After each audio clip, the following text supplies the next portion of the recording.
ចាថ្ងៃនេះខំក្រោកពីព្រឹកចាមកផ្សារមករកមើលម្ហូបចាព្រោះផ្សាររបស់ខ្ញុំចានៅខាងខ្ញុំនេះតា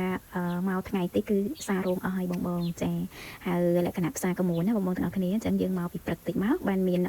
ត្រីសាច់ល្អនិយាយរួមមកឃើញត្រីខ្វាកតែម្ហូបថ្ងៃនេះគឺអត់មានត្រីទេបងចាថ្ងៃនេះមកផ្សារនឹកឃើញពីផ្ទះរួចចៃចង់ស្ងោរម្រះចាឥឡូវមករើសម្រះចាគឺចង់ស្ងោរម្រះម្ដងព្រោះចាព្រោះអីម្ហូបប្រចាំមានសឡបហាសឡម្ជូររៀងញឹកដែរអញ្ចឹងហើយចង់សាកស្ងោរម្ដងចាហើយសម្រាប់ស្ងោរម្រះនេះគឺ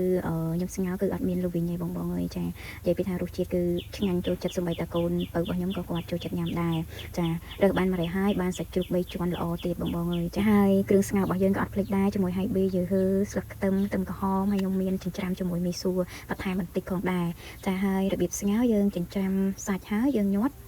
ម្រះទៅបងហើយបន្ទាប់មកយើងមកដាំទឹកសម្រាប់ការដាំទឹកស្ងោរចាខ្ញុំដាក់ជាមួយនឹងដុំស៊ុបម្ដុំចាគល់ខ្ទឹមហើយប៊ីយើហឺហើយអត់ភ្លេចទេជាមួយនឹងខ្ទឹមសហើយយើងដាក់បន្ថែមអំបិលបន្តិចមកចានេះគឺម្រះដែលខ្ញុំញាត់ហើយគឺខ្ញុំកាត់កង់ខ្លីៗឯងបងចាហើយអ្វីដែលឆ្ងាញ់នេះគឺស្បែកជ្រូកចាបងមានចានដាក់ចានមករសជាតិឆ្ងាញ់កូនពៅរបស់ខ្ញុំគឺគាត់ចូលចិត្តស្បែកជ្រូកពេលស្ងោរម្រះអញ្ចឹងគឺគាត់ញ៉ាំស្បែកជ្រូកច្រើន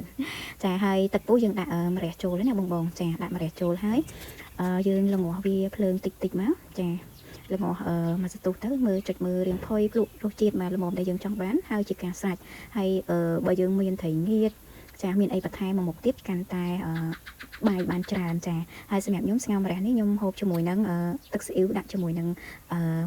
ម្ទេសហ่าបងចាបងដាក់ទឹកត្រីជាមួយម្ទេសក៏បានតែខ្ញុំគឺចូលចិត្តដាក់ទឹកស៊ីអ៊ីវជាមួយម្ទេសហូបជាមួយស្ងោរម្រះគឺថាត្រូវខ្លាំងចាហើយយើងមានបន្ថែមជាមួយនឹងត្រីងៀតមកមុខទៀតមកអូយបងអើយបាយអស់ច្រើនណាស់អញ្ចឹងបងអត់ទាន់រនឹកថាបានមកហូបអីថ្ងៃហ្នឹងចាអាចសាកស្ងោរម្រះបានណាចារសជាតិរបស់គេគឺឆ្ងាញ់ចាតែនេះអត់លវីងទេ